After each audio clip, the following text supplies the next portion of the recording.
The car door slammed shut with a finality that Ruth would later recognize as fate clicking into place.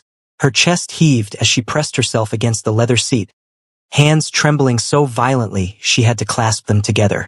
Through the tinted windows, she could still see them.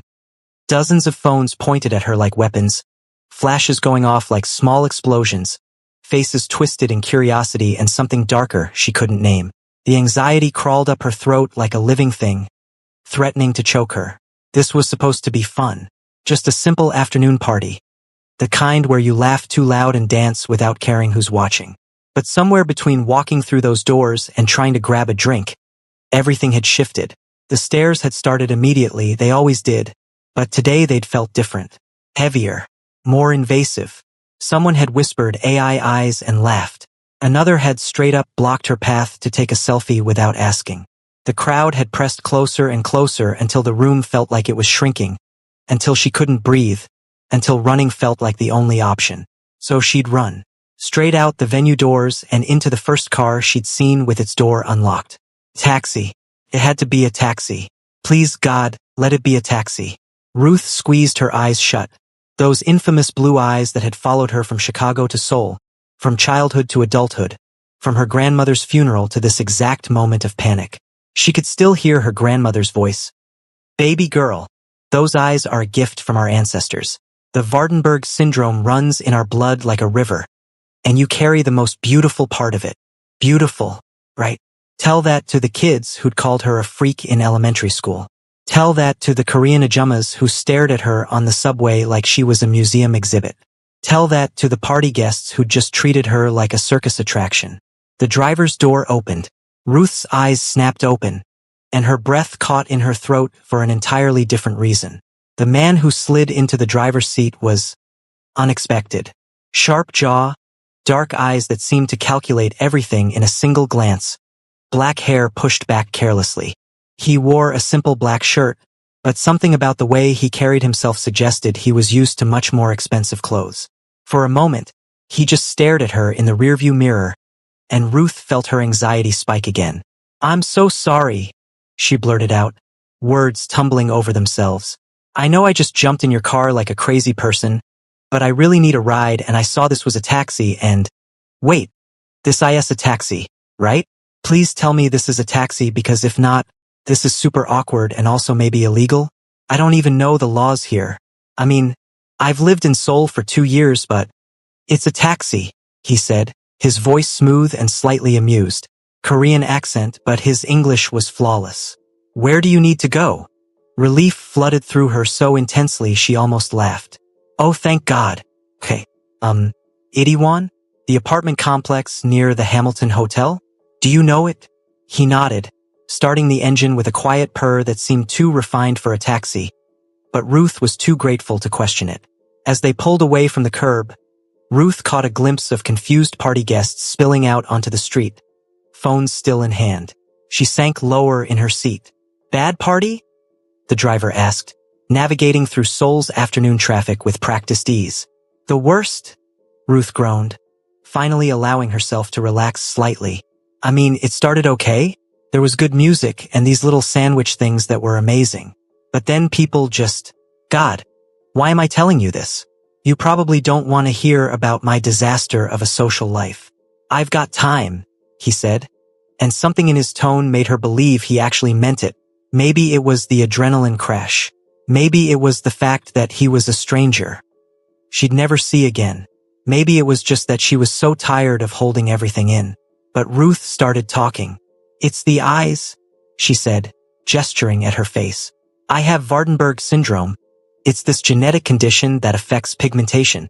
Most people just get the white forelock of hair or different colored eyes, but I got the whole package.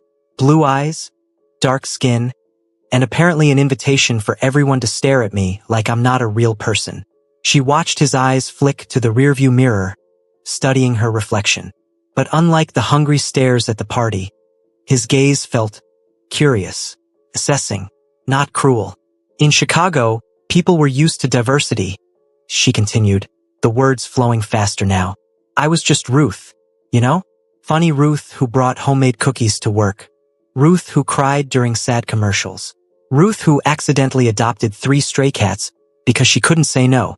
But here, I love Seoul. I really do.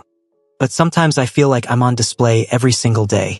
And today I couldn't take it anymore. So you ran, he said simply.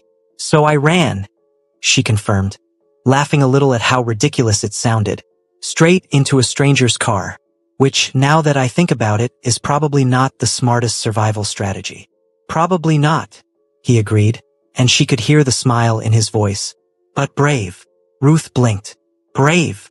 Running takes courage too, knowing when to leave, when to protect yourself. He took a turn smoothly, and Ruth noticed his hands on the wheel, strong, controlled, with a silver ring on his right index finger that caught the light. Most people just endure. Something about that observation settled warm in her chest. Yeah, well, I'm trying to do less enduring and more living. Life's too short to spend it being someone else's entertainment. You know? They fell into an easy conversation after that. He asked about her work. She taught English at a private academy and did freelance translation on the side. She asked about he gave vague answers about business and investments. But he was so good at turning questions back to her that she barely noticed. Ruth found herself telling him about her favorite spots in Seoul. The tiny bookshop in Anguk that sold English novels, the Han River at sunset, the pojamika that made the best tteokbokki she'd ever tasted. He listened like every word mattered, occasionally offering his own recommendations in return. There's a place in Gangnam, he said. Very quiet, very private. They make this French-Korean fusion dessert that would change your life. Is that a professional opinion? Ruth teased. I take my desserts very seriously. She laughed. Really laughed. For the first time all day. I can respect that. I'm more of a savory person myself, but I'd try anything once. Brave, he said again, softer this time. The drive felt both too long and too short. Ruth couldn't remember the last time she talked to someone so easily, so naturally. Usually, first conversations were full of awkward pauses and forced small talk. But this felt like catching up with an old friend, even though they just met, even though she didn't even know his name. Too soon, they were pulling up to her building. This is it, Ruth said, reluctance creeping into her voice. She reached for her purse, pulling out her wallet. What do I owe you? Nothing, he said immediately. What? No. Come on. You drove all the way here. Consider it a rescue fee. No charge for emergency evacuations. Ruth wanted to argue, but something in his tone told her he wouldn't budge. Instead, she smiled. The genuine smile that crinkled the corners of her unusual eyes. Thank you. Seriously. You kind of saved me today. Ruth, he said. And she realized with a start that she'd never told him her name. She must have mentioned it during her rambling. Those eyes of yours, they're not something to hide. Anyone who makes you feel otherwise isn't worth your time. Her breath caught. She wanted to ask his name, wanted to say something meaningful in return. But all she managed was another quiet thank you before she stepped out of the car. As she walked toward her building, she turned back once. He was still there, watching her through the window with an expression she couldn't quite read. She waved. He didn't wave back, but she thought she saw him smile before the car pulled away. Ruth stood on the sidewalk for a long moment, her heart still racing but no longer from anxiety. Something had shifted. The world felt a little less heavy than it had an hour ago. She didn't know his name, didn't know if she'd ever see him again. But as she rode the elevator up to her apartment, she couldn't stop replaying their conversation, couldn't stop thinking about the way he'd said her name, the way he'd looked at her like she was a person and not a phenomenon. Inside her apartment, her 3 cats, Machi, Dumpling, and Chairman Meow, greeted her with their usual demanding meows. Ruth fed them, changed into comfortable clothes, and tried to settle into her normal evening routine. But normal felt different now. Everything felt different. Her phone buzzed with messages from acquaintances at the party. Where did you go? Are you okay? Sorry about the photos. People were being weird. She didn't respond. Instead, she made herself tea and stood by her window, looking out at Seoul's glittering skyline.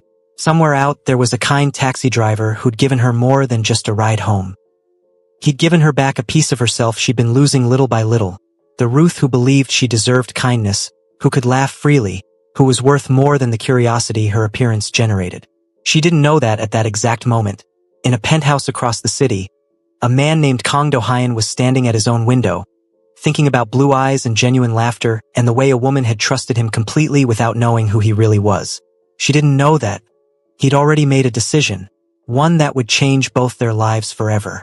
She didn't know that fate wasn't done with them yet, but she would learn soon. Kang Do-hyun had built an empire on patience and precision.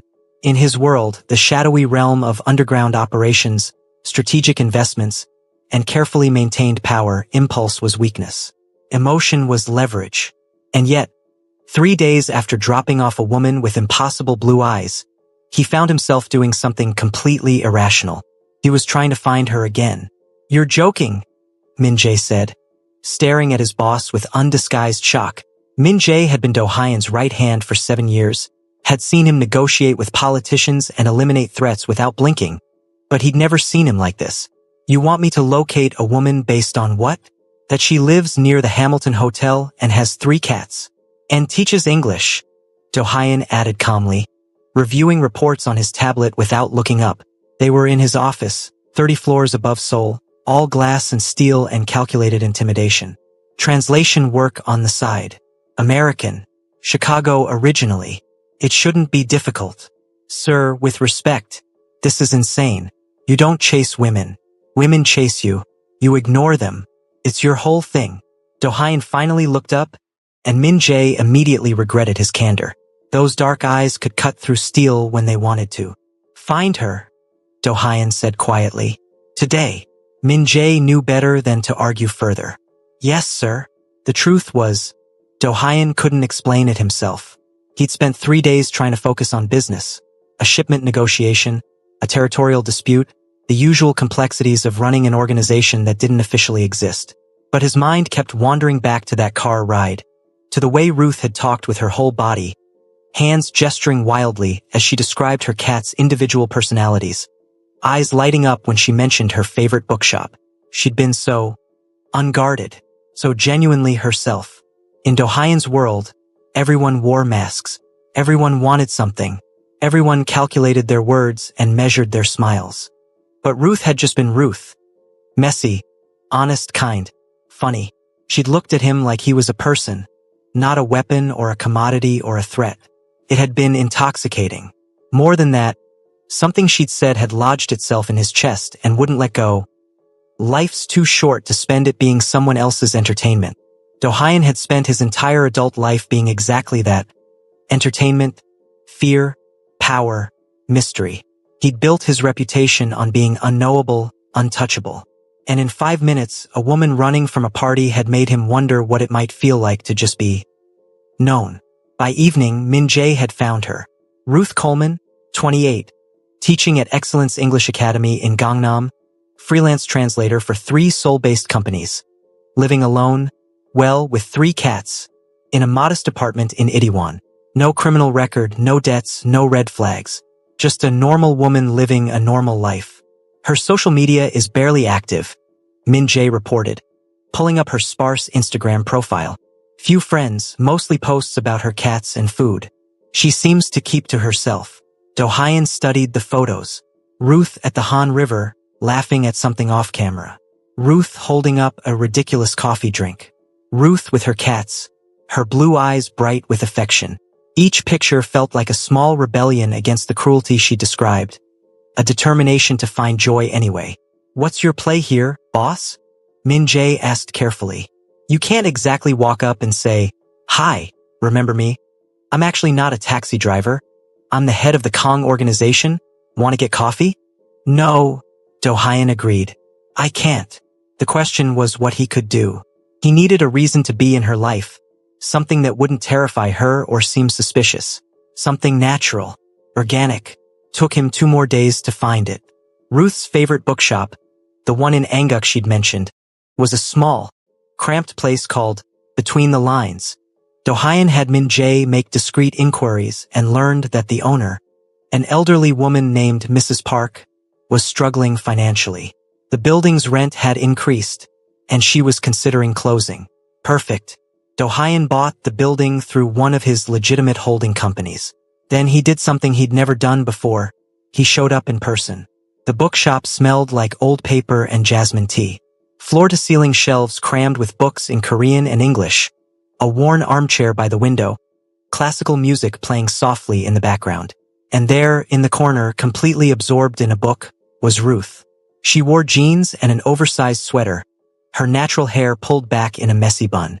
No makeup, no pretense. Just Ruth exactly as she was. Something in Do-hyun's chest tightened. He approached the counter, where Mrs. Park was sorting through invoices with a worried expression. "Excuse me," he said in Korean. "I heard you might be closing." Mrs. Park looked up, startled. "Oh yes, unfortunately. The rent has become impossible and—" "Wait, do I know you?" "No, but I'd like to help. I've recently acquired this building, and I'd like to offer you a new lease. Same space, but at your previous rate." Mrs. Park's eyes went wide. "What? But why would you?" "I believe in supporting small businesses," Do-hyun said smoothly, "especially ones that serve the community. Consider it an investment in culture." "This is..." Mrs. Park pressed a hand to her heart. "This is a miracle. Thank you so much." Her exclamation was loud enough that Ruth looked up from her book. Their eyes met across the shop, and Do-hyun watched recognition dawn on her face. Surprise, confusion, then a brilliant smile that made his careful planning feel worth it. She stood up, nearly dropping her book. "Taxi driver?" "Ruth," he acknowledged, allowing himself a small smile. "Small world." She walked over, that natural enthusiasm evident in every step. "What are you doing here?" "Wait, you like books?" "Of course you like books. Everyone likes books. I mean, not everyone, but..." She stopped herself, laughing. "Sorry, I'm doing the rambling thing again, aren't I?" "I don't mind," he said honestly. "Mrs. Park, do you know this man?" Ruth asked. "He's the taxi driver who rescued me from that horrible party last week." "Taxi driver?" Mrs. Park looked confused, glancing between them. Do-hyun made a split-second decision. The lie was getting complicated, and Ruth deserved better than deception, even if he couldn't tell her everything. "Actually, that was a bit of a misunderstanding. I'm not a taxi driver. I was borrowing a friend's car that day. He drives for a taxi company. You seemed distressed, so I didn't correct you." Ruth's eyes widened. "Oh my God. You let me ramble for 20 minutes thinking you were a taxi driver when you were just some random guy with a taxi car? You needed help. The specifics seemed less important than getting you home safely." She stared at him for a moment, then burst out laughing. "That is either really kind or really weird. I haven't decided which. Can't it be both?" "Fair point." She studied him with open curiosity. "So, if you're not a taxi driver, what are you?" "Businessman," he said, which was technically true. "Real estate, mostly. Investments. And you just happened to buy Mrs. Park's building and show up here today?" "I did buy the building. Showing up here was intentional. I wanted to see you again." The honesty clearly surprised her. Ruth blinked, a faint blush coloring her cheeks. "Oh, that's direct. I don't believe in wasting time." Clearly. She bit her lip, and Do-hyun found himself distracted by the gesture. "So you bought an entire building to maybe run into me?" "I bought a building to help a struggling business. Running into you was the part one was hoping for." Mrs. Park made a noise that was definitely a knowing chuckle. But when they both looked at her, she suddenly became very interested in organizing her counter. Ruth shifted her weight, and Do-hyun could see her, trying to figure him out. He was used to people being intimidated by him, but she just seemed intrigued. Cautious, yes, but not afraid. "I don't usually let strangers into my life," she said finally. "I'm kind of weird about trust." "I understand. You don't know me. But I want to," she admitted. And the vulnerability in those words struck him harder than he expected. "Which is weird because I literally just met you twice, and one of those times you were pretending to be a taxi driver, which should probably be a red flag. But you were kind to me when I needed it. And you just saved Mrs. Park's shop. And you actually want to see me again, even though you've seen my anxiety spiral and my rambling and my weird eyes." "Your eyes aren't weird," Do-hyun interrupted quietly. "They're extraordinary." Ruth went still. "You say that, but you don't understand what it's like." "Then tell me, Have coffee with me. Right now, if you're free. I'd like to hear about it. About you. All of it. She searched his face, and Do-hyun had the strange sense of being seen in a way he hadn't allowed in years. Finally, she smiled, tentative but genuine. Okay, coffee. But I'm buying. Since you just spent probably a fortune on a building. I'm not sure that's how this works. Take it or leave it, mysterious businessman. I'll take it, he said immediately. They ended up at a small cafe a few blocks away, tucked into a corner table. Ruth ordered some elaborate vanilla latte with extra foam. Do-hyun ordered black coffee and watched her add 3 packets of sugar to her already sweet drink. Sweet tooth, he observed. Life's bitter enough, she said with a grin. Coffee doesn't need to be.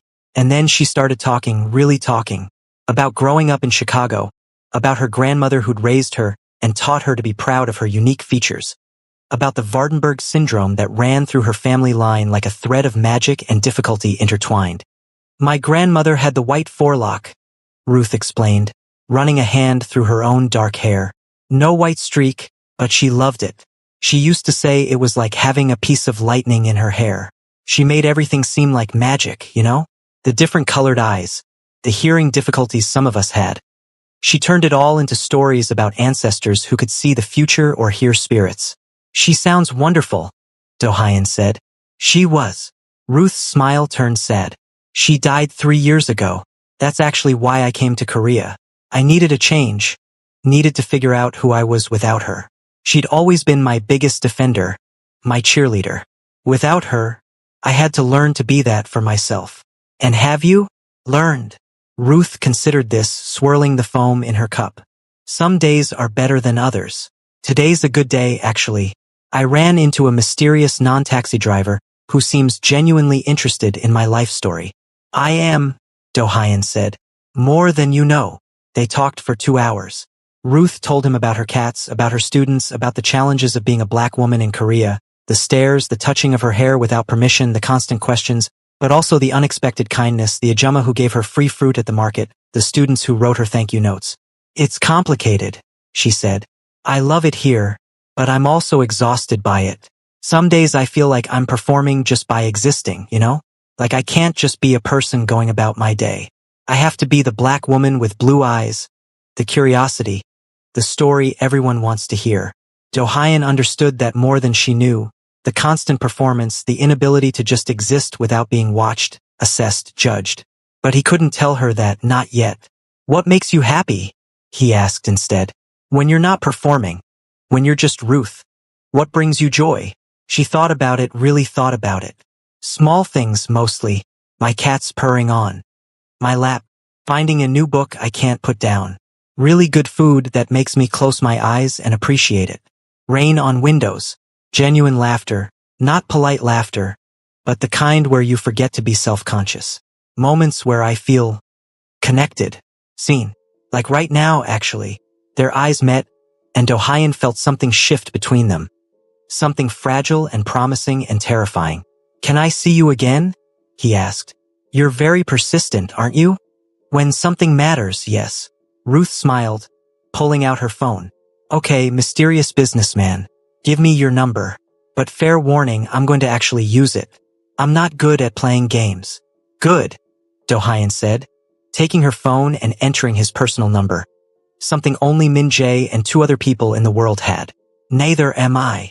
As they left the cafe, Ruth walked beside him easily, talking about a new recipe she wanted to try. Do-hyun found himself listening not just to her words but to the music in her voice, the way she gestured when she got excited, the way she existed so fully in each moment. He was in dangerous territory, he knew. Getting close to someone meant risk. For him, for his organization, for her. But as Ruth laughed at something stupid he'd said, her blue eyes bright with genuine amusement, Do-hyun realized he'd already made his choice. He'd just have to find a way to make this work. To protect her from his world while keeping her in his life. To deserve the trust she was slowly offering him. It would be complicated. Dangerous. Possibly impossible. But watching Ruth wave goodbye at her apartment building, turning back once to grin at him with that radiant smile, Do-hyun thought it might be worth it. He didn't know yet that might be would become absolutely is. He didn't know that Ruth would become the one person who could see past every wall he'd built. He didn't know that loving her would be the bravest and most terrifying thing he'd ever done. But he was about to find out. 3 months into knowing Kang Do-hyun, Ruth was fairly certain she was falling in love, which was both wonderful and absolutely terrifying. They'd fallen into a rhythm. Coffee dates that turned into dinner dates that turned into long walks along the Han River at sunset. He'd met her cats. Chairman Meow had immediately claimed his lap, which Ruth took as a sign. She'd introduced him to her favorite hole-in-the-wall restaurants. He'd grimaced through extremely spicy tteokbokki to make her laugh. They texted constantly. His messages were surprisingly funny, dry observations about his day that made her giggle at inappropriate moments during classes. But there were still gaps. Pieces of himself he kept carefully locked away. He never talked about his family. When she asked about his work, his answers were vague. Meetings, negotiations, business travel. He'd disappear sometimes for a day or two with only brief explanations. And there was an edge to him, something watchful and calculating that would occasionally surface before he smoothed it away. Ruth told herself everyone had secrets, that people revealed themselves in their own time, that what mattered was how he treated her, with kindness, respect, genuine interest. He listened when she talked about her difficult days, her frustrations, her dreams. He remembered tiny details she'd mentioned in passing. He made her feel seen in a way no one else ever had. But still, the gaps nagged at her. Came to a head on a Friday evening. They were supposed to have dinner, but Do-hyun had canceled last minute, the 3rd time in 2 weeks. His text was apologetic but brief. Something came up. I'm sorry. Tomorrow instead. Ruth stared at the message, Chairman Meow purring obliviously on her chest. The rational part of her brain said it was fine, people got busy. But the anxious part, the part that had learned to protect herself, whispered that maybe she was being stupid. Maybe she didn't actually know him at all. Maybe this was all just an elaborate game to someone clearly way out of her league. She was spiraling into this thought pattern when her phone rang. Unknown number. Hello? Is this Ruth Coleman? A male voice, Korean accent, formal tone. Yes, who's this? My name is Min Jae. I work for Kang Do-hyun. There's been an incident. He asked me to call you. Ruth sat up so fast that Chairman Meow yowled in protest. What kind of incident? Is he okay? He's fine, but he's asking for you. Can you come to this address? He rattled off a location in Gangnam. I'll be there in 20 minutes. Ruth threw on clothes and practically ran to the nearest taxi, her mind racing through possibilities. Car accident? Medical emergency? Why would he ask for her specifically? The address Min Jae had given her was a sleek high-rise, all modern architecture and intimidating security. A man in a black suit met her at the entrance, presumably Min Jae. He was young, professional, and watching her with an expression that seemed almost apologetic. Thank you for coming, he said, guiding her to a private elevator. He's on the top floor. I should warn you. Warn me about what? Min Jae hesitated, then seemed to decide against whatever he was going to say. Just let him explain. The elevator ride felt endless. When the doors opened, Ruth stepped into what could only be described as a penthouse. Massive windows overlooking Seoul, expensive furniture, the kind of wealth that made her modest apartment feel like a shoebox. And there was Do-hyun, sitting on a couch with an ice pack pressed to his jaw, his shirt torn at the shoulder, a cut above his eyebrow that had been recently cleaned. Oh my God! Ruth rushed over, her hands hovering uncertainly. What happened to you? Ruth, he said, and his voice was rough, tired in a way she'd never heard before. I need to tell you something. Several things, actually. And you're probably going to want to leave, but I'm asking you to hear me out first. She sank onto the couch beside him, her heart pounding. You're scaring me. I know. I'm sorry. He set down the ice pack and turned to face her fully. Those dark eyes that had always been so controlled now held something raw, almost desperate. I'm not who you think I am. Well, I am, but I'm also more. Worse, depending on how you look at it. Do-hyun, what are you talking about? I run an organization, not a legal one. We operate in the spaces between laws, protection, information, strategic operations that powerful people need handled discreetly. Some people call us the Kong group. Others use less polite terms. Ruth processed this slowly. You're telling me you're in the Mafia? That's the simplified version, yes. She stood up, needing space to think. Her mind was reeling. The kind businessman who'd saved her favorite bookshop. The man who'd spent an hour playing with her cats. The person she'd been falling in love with. Criminal.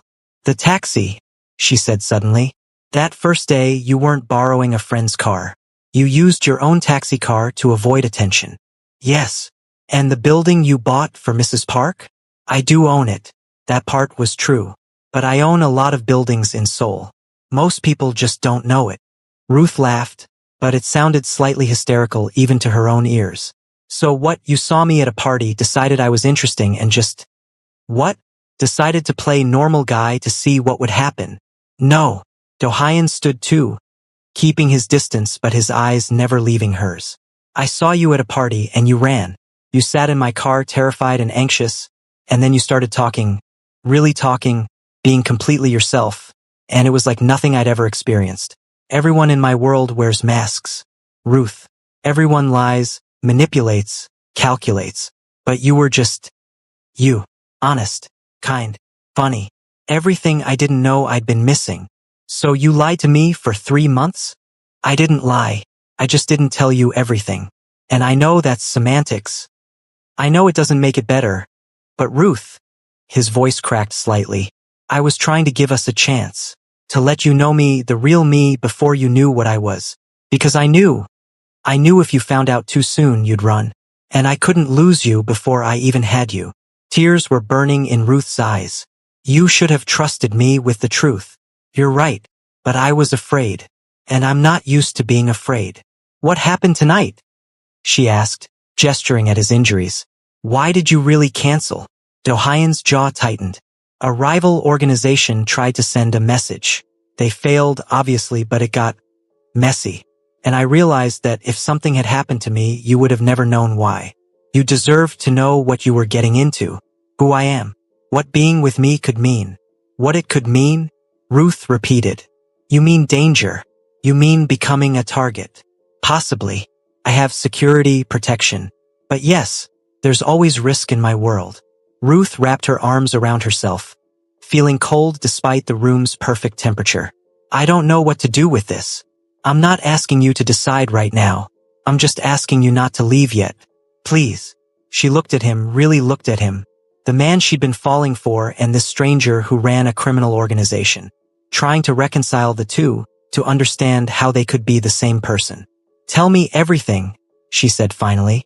No more gaps. If you want any chance of me staying, I need the whole truth. So he told her. About inheriting the organization from his father at 25.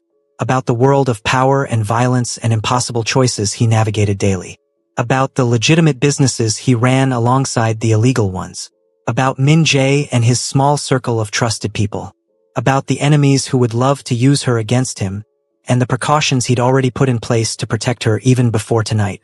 I don't kill indiscriminately, he said quietly. I don't deal in drugs or trafficking or anything that harms the vulnerable. I have lines I won't cross. But I'm not a good man, Ruth. I've done things that would horrify you. Made choices I can't take back. Are you trying to scare me away? I'm trying to be honest. Finally. Completely. Ruth sat down again, her mind spinning. This was insane. She should leave. Run just like she'd run from that party. Protect herself from this complicated, dangerous world she'd stumbled into. But then she thought about the last 3 months. The way Do-hyun listened to her stories about difficult students. The time he'd brought her favorite tea when she was sick. How he'd spent an entire evening helping her paint her apartment. Even though he was clearly not dressed for manual labor. The way he looked at her like she was precious, important, worth his time. Why me? She asked. You could have anyone. Someone from your world who understands it, who wouldn't be shocked by all this. Do-hyun moved closer, cautiously, like approaching something fragile. Because everyone in my world wants something from me. Power, protection, money, access. But you wanted to split a bill for coffee. You worried about whether I liked your cats. You just wanted me to be a person. With you, I get to be Do-hyun. Not the head of the Kong organization. Not a weapon or a commodity. Just me. I don't know if I'm brave enough for this, Ruth whispered. You're the bravest person I know. You left everything familiar and moved across the world. You face stares and judgment every day and still choose kindness. You ran from a party straight into a stranger's car and somehow turned that into something beautiful. That was stupidity, not bravery. It was both, just like this could be. He knelt in front of her, and Ruth's breath caught at the vulnerability in his eyes. I know I'm asking for a lot. I know you have every right to walk away.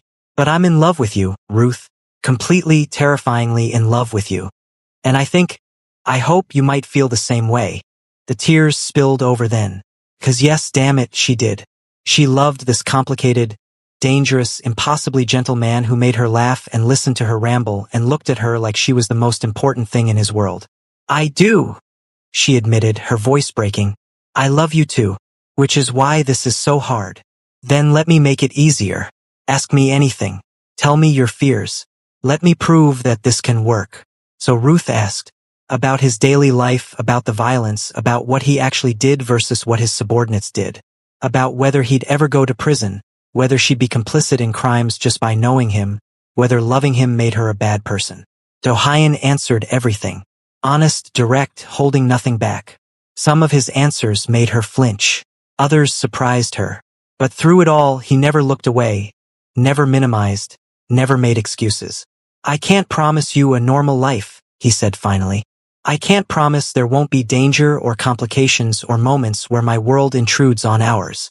But I can promise you honesty from now on. Protection. Everything I have, everything I am. And the choice, always the choice, to walk away if it becomes too much. I don't want normal, Ruth said, surprising herself. Normal hasn't exactly been working out for me anyway. But I need to understand something. In your world, are my eyes still going to be a spectacle? Am I going to be Kang Do-hyun's unusual girlfriend? Or can I just be Ruth? Do-hyun's expression hardened in a way that was honestly a little frightening. Anyone who disrespects you answers to me. You're not a spectacle or a curiosity. You're Ruth, brilliant, kind, stronger than you know. And anyone in my organization or outside of it who treats you as anything less will regret it. Despite everything, Ruth felt herself smile slightly. That's very sweet and also slightly terrifying. I contain multitudes. She laughed and somehow, that broke the tension. She reached out, gently touching the cut above his eyebrow. Does it hurt? Not anymore. They sat in silence for a moment, Ruth processing everything, Do-hyun waiting with a patience that must be costing him dearly. Finally, Ruth spoke. I need time, not to decide if I love you, I already know I do, but to figure out if I can actually do this. If I can be with someone whose life is so complicated. Take all the time you need. I'm not going anywhere. And while I'm figuring this out, I want you to tell me about your culture too. About being Korean, about the pressures you face, about what it's like living in your world. Because if we're going to be together, if we're going to try this, I want to understand all of you. Not just the parts you think I can handle. Something in Do-hyun's expression softened. I'd like that. And I want to learn more about yours too. About Vardenberg syndrome, about your grandmother's stories, about what it means to carry your heritage. Not just the challenges, but the magic of it. The way you see the world through those extraordinary eyes. Ruth felt her heart crack open a little more. You really mean that, don't you? Every word. She took a deep breath, then made a decision that was probably reckless and definitely brave. Okay, let's try. But we do this right. Complete honesty, no more secrets, and the minute it gets too dangerous or too complicated, we reevaluate. Deal? Deal? Do-hyun said immediately, relief flooding his features. Ruth leaned forward and kissed him, soft and gentle and full of promise. When they pulled apart, she noticed he was smiling in a way she'd never quite seen before. Unreserved, genuine, happy. What? She asked. Chairman Meow is going to be insufferable when he finds out you're staying. He already acts like he owns the place when I visit. Ruth laughed, the sound bright and free. He's a cat. He thinks he owns everything. They spent the rest of the night talking, really talking. Do-hyun told her about growing up preparing to inherit an empire he'd never asked for. about the weight of responsibility and the isolation of power. Ruth told him more about her grandmother, about the stories of their ancestors, about how Vardenberg syndrome wasn't just a condition but a connection to her family's history, their strength, their uniqueness. In our family, she explained, the blue eyes were called heaven's mark. My grandmother said we could see possibilities others couldn't, futures that hadn't been written yet. Obviously, that's not scientifically true, but I loved the idea that my difference was actually a gift. It is a gift, Do-hyun said seriously. I saw it the first time I looked at you, not the color, the way you see the world, with hope, with kindness, even after everything you've been through. Maybe that's what we both need, Ruth said softly. Someone who sees us differently than the world does. Someone who sees the person, not the position or the condition or the expectations. Maybe, Do-hyun agreed, pulling her closer. The next few months were an education for both of them. Ruth learned about Do-hyun's world, the legitimate businesses he ran, the complicated network of loyalty and power, the constant chess game of strategy and protection. She met Min-jae properly, and then others in his inner circle, each one initially suspicious but gradually won over by her genuine interest in their lives. Her refusal to judge. Do-hyun learned about Ruth's heritage in depth. She showed him photos of her grandmother, taught him about the genetic variations of Vardenberg syndrome, explained the cultural weight of being black in spaces that weren't built for her. He listened with an intensity that made her feel truly heard, asking questions that showed he was trying to understand, not just accept. They navigated the challenges together. When someone in Do-hyun's organization made a thoughtless comment about Ruth's appearance, Do-hyun's response was swift and severe enough that it never happened again. When Ruth had a panic attack at a social event with Do-hyun's associates, too many stares, too many questions. He simply took her hand and left, making it clear that her comfort mattered more than any business connection. You did that for me? She asked later, still shaken. I'll always choose you, he said simply. Every time. And he proved it again and again, adjusting his schedule to match hers when possible, learning to make her favorite comfort foods when she had hard days, installing a cat climbing structure in his penthouse because he wanted her cats and her to feel at home there. Ruth proved her commitment too. She learned the necessary security protocols without complaint. She accepted the bodyguards that Do-hyun insisted on when she traveled alone. She met his world halfway, becoming someone his organization respected not out of fear but because she was genuinely impressive, smart, resourceful, unafraid to speak her mind even to dangerous people. You know what's funny? Ruth said one evening, curled up on Do-hyun's couch while Chairman Meow purred between them. I spent so much of my life trying to be invisible, trying not to stand out. And now I'm dating probably the most visible person in Seoul's underground. At least the visible people know about. Having second thoughts? Do-hyun asked, though his tone was light. No. Actually, I think I needed this. Needed you. You make me feel like being seen isn't scary. Like being different is actually an advantage. Like all the parts of me I tried to hide are actually the parts worth celebrating. Do-hyun set down the book he'd been reading and pulled her closer. You did the same for me. Made me remember that being powerful isn't the same as being whole. That I could be both the head of an organization and just Do-hyun. That I didn't have to choose. We're quite the pair, aren't we? The woman with heaven's eyes and the underground king. Sounds like the beginning of a good story. It is, Ruth said, kissing him softly. It really is.